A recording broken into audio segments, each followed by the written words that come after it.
میدانم خبر آتشبس 2 هفته‌ای میان جمهوری اسلامی با آمریکا و اسرائیل بسیاری از شما را دلسرد کرده است. ما اما از آغاز می‌دانستیم که جمهوری اسلامی از طریق حملات هوایی سقوط نمی‌کند. الان خودتون چه حسی دارید؟ والا سرخوردگی، من میگم شکست.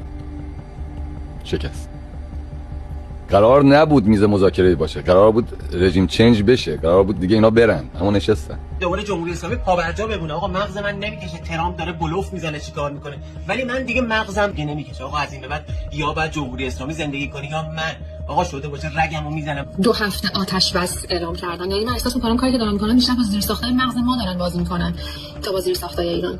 جنگ تا اینجای قضیه به نفع جمهوری اسلامی شد. چرا میگم به نفع جمهوری اسلامی شد؟ حالا اینا میتونن برن بله موشکاشون رو بهتر بکنن، برن نظامشون رو بهتر بکنن، کارخونه‌هایی که زده شده رو میبرن، حالا مثل خود موشکا که یه سریش زیر زمینه میبرن، اونم زیر زمین. خیلی به نفع اینها داره تموم میشه و اینه که حرس برای در میاره و نباید اینجوری میشد.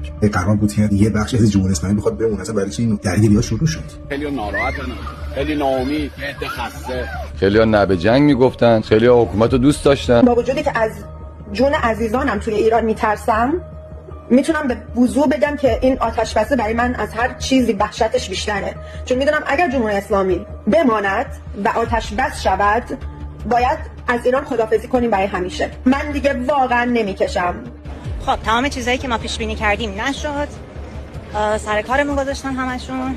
این جنگ متوقف بشه برای 2 هفته. حالا ببینیم چه علمکی برای ما تراشیدن. اسمی از رضا شاه پهلوی وسط اصلا در نیومده. وای که دوباره قلب من داره میتپه. ما همیشه به عادت داریم که یه جورایی بهمون خیانت بشه. ترامپ دهن ما رو سرویس کرد، سرنوشت ایران انداختن دست یه گاگول. ای خاک بر سر ما که چشمون به دهن این اونه. چیکار کنیم؟ قدرت داریم، پول داریم، حزب سفت داریم، هیچی نداریم. حق داریم توی تنهایی ناامید باشیم ولی در فضای فلان و اینا چیز پاره لب خندون میریم جلو. خیلی آدمای بدبختی هستیم ما.